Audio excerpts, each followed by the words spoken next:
Hello, good evening, and welcome to Made in Gibraltar here on Radio Gibraltar Plus. And guess what? With me in studio, I've got three guys from the Kounterfeit Kings. I've got Nick, I've got Jamie, and I've got Nolan. Welcome to the show, guys. Hey, James. Hi, James. You all right? Yeah, really good. Great to have you in. I know we've been waiting to do this for a while, so we're going to talk about Kounterfeit Kings and the 4 tracks that you have out at the moment. But first of all, let's listen to a guest that I had on very, very recently. It's the Jesse Tree. Can't Move On. Yeah, that's King Calloway with their latest offering. I'm Feeling Good. Another cover by the guys, but we know there's more original material coming out very, very soon, and excited to see where Simon is going to be taking us with, the next step of his journey. And speaking of journeys, a certain guitarist loves talking about journeys. Nolan knows what I'm on about, and he's not here with us today. But 3 of the guys from Kounterfeit Kings are. I've got bass player Nick Alul, I've got drummer Jamie Connis, and vocalist Nolan Frendo. Guys, Kounterfeit Kings, new on the scene, 6-7 months. Yep. How's it going? I think, well, from my perspective, anyhow, fantastically well. I think we've done really well so far. Released, like you say, a few singles. They've been well received. Mm-hmm. We released a lyric video as well as an official music video. And we're looking forward to releasing more stuff in the new year. Yeah. Can one of you sort of give me a little breakdown of how it came about? Nick, do you wanna jump in here and tell me how you secured that bass playing position for the KK? Well, I suppose I was initially asked to form part of what was an Ellipse reunion, albeit without their original bass player. Yeah. I stepped in for that. We had a few shows playing their typical covers that they'd done over the last 20 years. And Jesus, that towards the crazy, isn't it? I know, right? end of 2021, we decided to sort of put that on pause indefinitely, rebrand ourselves with a new name, and work on original material and make it a new project that we were all can be part of from day one. Yeah, cool. I mean, I remember sharing the stage with Ellipse back in the day, and just really, about a year and a half ago, or not even that, we did the Incis Hall. Yeah, that's right. That was a good night. Yeah. 90s night. And actually, I think, was it that night or was it the one after? You were playing, Jamie, with a band at the Theatre Cafe around that time, I think. Yeah, sort of a reggae fusion band, sort of thing. yeah. Yeah. And now you're playing, obviously, with Kounterfeit Kings. How did it come about, you jumping in and playing with these guys? Well, no, I saw Nolan in it, so I believe it was a Jam session in my session in my wine cider, and we started talking about everything, and then he just jumped like, "Oh, we might be calling you soon." Yeah, I think So it originated. We did some auditions. I did an audition for Jetstream. Oh, really? He Yeah. he didn't want me because I was too loud, Too heavy for this too band. heavy. So But obviously he did really well, and we were like, hang on, this is something to keep in mind here. So when, obviously, unfortunately, Daryl couldn't continue being in the band, the first person we thought of was Jamie, and he just came in and it worked out. It's been a great journey so far. Brilliant. So I'm going to jump in. Testify, first single of the 4 that you've released so far. I remember debuting it on the show. I really, really liked it. I mean, it's just an all-round, really, really good, high energy kind of rock song. How do you? I mean, I've spoken to Nolan about it already, so I'll get Nick and Jamie's take on it. When Testify was sort of like put on the table, how did you guys feel about it? Nolan sent me the song, and it had a very, very basic structured drum pattern on it, and I sort of I got this vision in my head. I don't know if you know the band of the Winery Dogs, which Mike Portnoy plays. He loves that band. and he listened to the rock show on Mondays. I just had this thing in my head, like it was amazing. This sounds like a Mike Portnoy song, like obviously not Dream Theater. That's going out on context, but see, it was like I heard it and I was like, wow. I instantly knew what the song needed. Cool. And I think with Nick, you already knew the song before I did, right? I first heard that song from Justin a long time ago when we were sort of working together. He had that song more or less fully composed. and I added in some bass parts in areas which called for them. Obviously, being a riff-based song, guitar riff-based songs, there's many parts where you follow the guitar, and sometimes it's hard to find your own element to be able to do pure backing or backing in earnest, to something that isn't there yet that you have to add. Yeah. And that song has some parts where I did that, but it's a good track. It's some of Justin's best riff work, I'd say. Don't tell him though. Yeah, it is. Yeah. Well done, Justin. We can always edit out that part. So We you can't hear it. will. Anyway, let's go ahead and play it, and we'll be back in a few minutes' time. It's Counterfeit Kings and Testify. Yeah, this is Made in Gibraltar. That was Sons of the Crown, Wolf or Sheep. Another band that I'd love to see on stage at some point. Who knows if or when it will happen. Are they still active, James? Sort of. I think in the writing side of things. Okay. I don't think there's a live band at present, but I know Jason, the guitarist, has been working on some stuff. So hopefully there will be a live sort of element to the band at some point. Like I said earlier, with me in the studio, I've got Nick, Jamie, and Nolan of the Counterfeit Kings. Or just Counterfeit Kings, I'll correct myself there. Guys, we listened to Testify earlier. We're going to listen to Stardust in a minute. Nolan, you want to tell me Stardust? Yeah, this one was I think the first song that we ever worked on together as a band. It started before Jamie was even included in the band, with Daryl being on board. And it was the first one Justin sent. I started to play with it and work around it. I put in a few extra chords that weren't there initially, and it became something. Yeah. Then it was sent to the other guys. It was developed a bit further. Then we had a demo, and then we were going to record it. Yeah. And we never got to that with Daryl, unfortunately. And then as soon as Jamie came on board, bang, recorded onto the next one, which I believe was Testify, if I'm not wrong. Right, okay.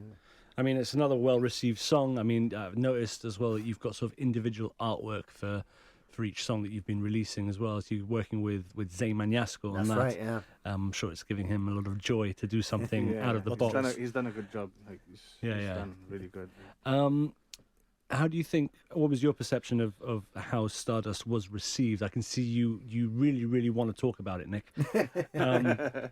Tell me, what about the reception? Yeah.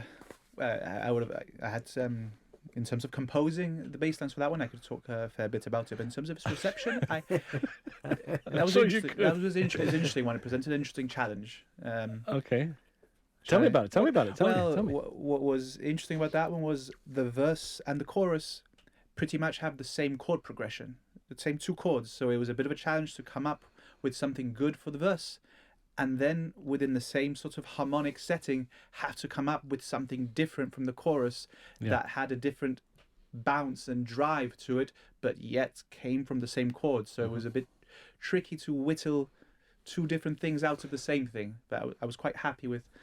And you should be. It's a really, really good song. And how do you feel like people reacted to it? Like, I'm when you put something online and you're sort of like waiting those first few minutes, who's going to be the first one to comment? What they're going to say? Are they going to like it? Someone going to message me and go, "Oh my God, what have you done?"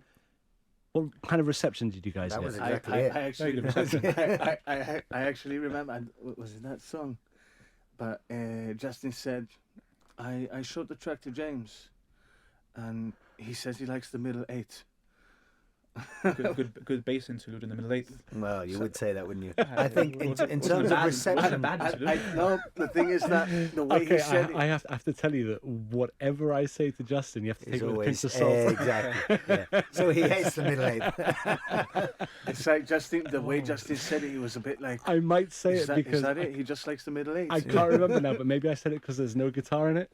Well, yeah, Possibly. exactly. It's just Will's guitar. But in terms of reception, I personally thought that would have the biggest reception in terms of the fact that it's the most commercial song we've got. Right. Okay. I just thought it would be better received. It was received all right. Yeah. It was the first song on general radio. Yeah, correct. It was the first one. But Testify and Tell Me Everything have taken the biscuit so far in terms of hits and listens and views. And I mean, one thing I've noticed with all four songs, I mean, probably Testify the least, is that the other three lend themselves more to that stadium rock feel. Yeah. Testify sounds like a song that you can play in a small venue and get everyone really into it. Anywhere, but Stardust, Tell Me Everything, and Great Unknown, they all have that more stadium rock anthemic kind of thing to them. More soaring vocal melodies. So in them. perhaps the initial release of Testify sort of misguided people almost into the direction you were going, and then Stardust has made them rethink their evaluation of what the band is about, which is quite cool because you don't want to be samey. No, of course, you want to You know? widen your horizons and be open to anything. No, I mean, especially in a new project where you're trying to experiment and enjoy different experiences. Yeah. You don't want to have the same no, song. we don't want all to the lock ourselves down to one genre, so to Totally. speak. Yeah. Right, well, let's give it a listen anyway. I know listeners have heard it before, but we're going to listen to it again. Another really, really good track from Counterfeit Kings, Stardust. Area 52, Fool in Disguise, a band that at least a couple of people in this studio have grown up listening to and maybe interrupting their live sets more often than not. I know I'm guilty of it. I know the gentleman sat opposite me is as well. Guilty. Some of the best gigs we've ever been to in 100%. Nelson's on a Friday night. Yeah, and that was, again, a good 20 years ago, almost. My God, 15. Let's say 15. Let's not feel so old. I'm turning 41 Yeah. in 10 days. I'm 37 already, unbelievable. Right, Isn't it? and Oh, yeah, no. like most of my mid-20s at least were spent in Nelson's. And my early 20s. Your early yeah, 20s, so, yeah. 20 years ago. So a band that I really do love, and Fool in Disguise, a very good track. Nolan picked that one out. Guys, talking about live experiences, I mean, I don't get out much anymore. I don't get to play as much as I used to, and yet I still, part of me like doesn't miss the live thing, but a part of me is yearning to get up on stage and just have a really great time, be it for half an hour, be it for 2 hours, or whatever. Agreed. So when you're in a band and you've got all these songs and you're releasing them, you guys must have that sort of itch that needs scratching. I mean, come on. Yeah? Yeah, Absolutely. I've been giving it the whole like we have to gig, guys. Yeah, to be fair, Jamie's been on about it, he's and he's raw. right. Yeah. He's right. I mean, it's been a while. I think I've got the biggest itch because I think both of them have played some gigs here and And there you've the not last played few in a years. while, huh? I haven't played in ages, and I'm dying for it. Yeah. We had a meeting, was it last week, where we Yeah. just discussed a few points, as well as when are we going to perform live. Right. We agreed hopefully May, June maximum. Okay, We'll cool. be out there. We're currently recording 2 more songs, which eventually will get released, as well as a new single that should come out before the end of January, hopefully. Cool. And the idea is to do a showcase somewhere in Gib, venue to be decided, get a band maybe of a similar genre like yours, for example. Okay. That might get you out. That's a Maybe, good maybe. excuse. Something to talk about, yeah. Exactly. Yeah. And just do like a showcase, get our album out there, get some merch, sell it to the crowd, Yeah. and just have a good old time. Cool. Yeah, I Good like that way to idea. do it. Would you just be playing the original songs that you're releasing, or is there the chance, the possibility of throwing in a couple of covers as well? We'll mix it up. I mean, Nick, you can talk about the cover selection if you want, without giving too much away. Well, when we met last week, we sat down to set a game plan moving forward to be able to gig, and one of the things we did was choose a selection of covers that we thought complemented. It's Blackbird by potentially Alter Bridge, isn't it? It's in drop B flat, I think. An annoying tuning one, but yeah. So he actually considered it, yeah. Metalingus was also I considered. was gonna but say, yeah. it's in a weird tuning as well. That's the one I wanted to do. I know all the reasons why I can't do the covers that I want to do. Oh. So, yeah, I'm Because aware no of one them. knows them. Well, that's another one. But yeah, This is an Just the obscure fortunate- band from the forests in Finland that I really, really like. That's the fortunate thing about being a drummer is that you don't have to tune. yeah. This is true. Yeah. But yeah, I think we're ready. We're rehearsing in a couple of days. Yep. We've got our work cut out for us. We know what we need to do. We know how to do it. It's just a matter of time now, really, Yeah. before we're prepped for it. Well, we're going to play Tell Me Everything in a couple of minutes. Jamie, you want to take lead on this one? Tell me everything. Tell me about it. Tell Me Everything is it's a great track. It's for me one of the best tracks. It's just one of these songs that fills you up, no? And it's got this is actually the song I think Justin was talking about, the middle eighth, which was with the rim shots on it. Right. Okay. Con que Okay. I think, pero this track is for me one of my favorites. It's got a massive build up and then that little bit at the end that I really like. Con que it's a good tune. Lyrically, what are we talking about? Well, it talks about, wanting, obviously, the Tell Me Everything is wanting to know.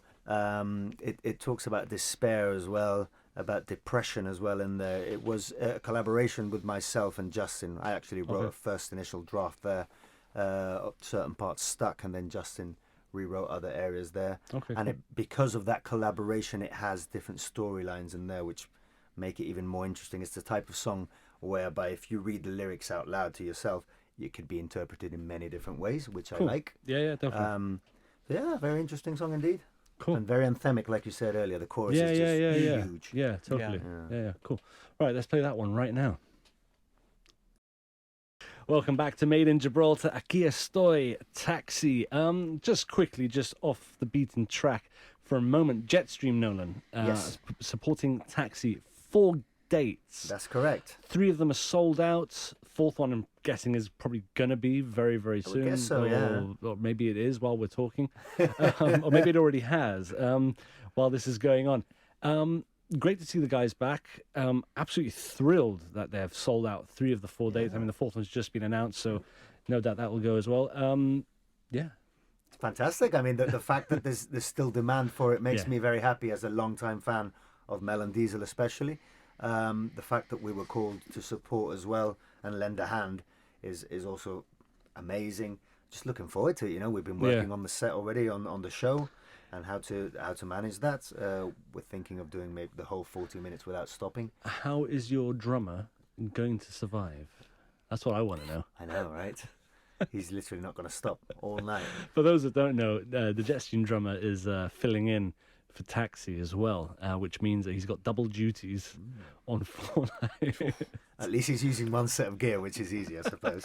But yeah, he's Poor going to guy. be doing 8 gigs in essence. Yeah, essentially. Instead of 4. Yeah, and like, you know, not just 1 set, but like, you know, 1 set and then a double set as well. Yeah. It's crazy. Guys, I know we touched briefly on what the future is, sort of like the future plans for you guys, you know, potentially gigging May, June time, the track coming out at the end of January, a couple more May, June time you're looking as well. Yep. You've done a music video, you've done a lyric video, you've done a live video. You know, video-wise, any more plans, any more, you know, conceptual ideas? So for the next single, which we can reveal here exclusively, is called Sunkissed Faded. Okay. We're planning on doing a live performance of that video as well.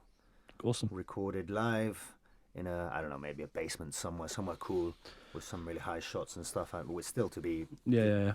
decided, but that's the idea behind it. Look, I mean, again, slightly off topic. We're talking about music videos. I mean, you know, music videos are sort of like something that I think every band kind of like looks forward to doing at some point because you're like, you need a music video for our new song.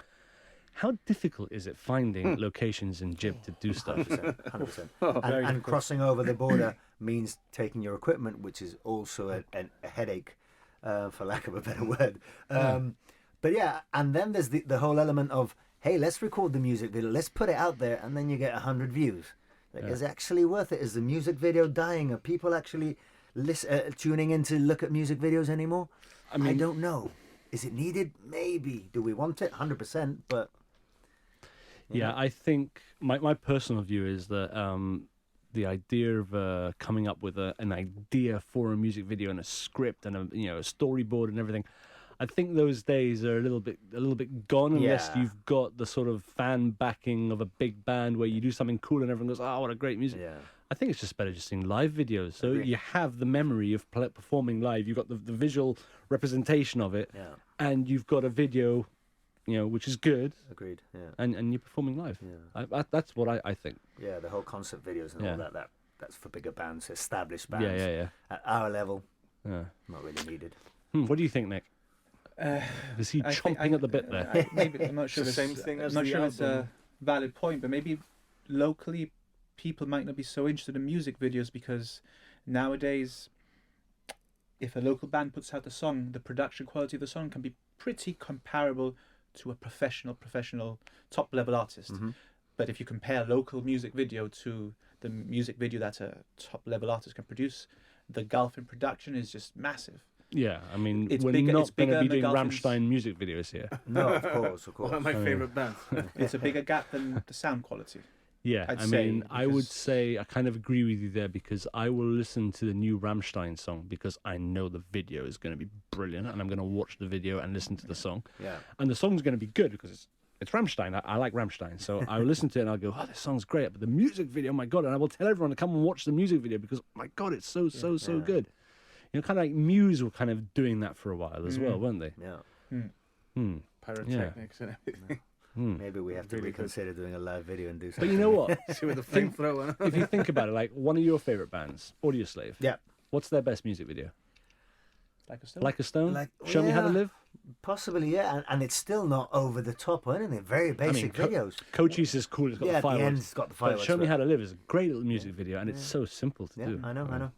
Yeah, so it can be done. I think it's a little bit of both. The song's got to be great, and the music video's got to be perfect for the song. Agreed. If it's not quite there, you do the live one, and you have great content at the end. That's my personal opinion. Anyway, guys, we're gonna introduce the final song, The Great Unknown, in just a moment. It's been great having you on the show. for having Hopefully us. we'll have Thanks you for on James. again at some point. Preferably when we're closer to a live date Absolutely. announcement, perhaps, and we can release a single and talk about gigs coming up. And to you at home, thank you so much for listening. Made in Gibraltar is on Radio Gibraltar Plus every Thursday, just gone 7 p.m. I'll be back with more music next week from the three guys in Counterfeit Kings. If you all want to say bye-bye or see Bye-bye, you guys. soon. Tune Thanks in for for listening. June or May. We'll see you then. See you later, guys. Thank you.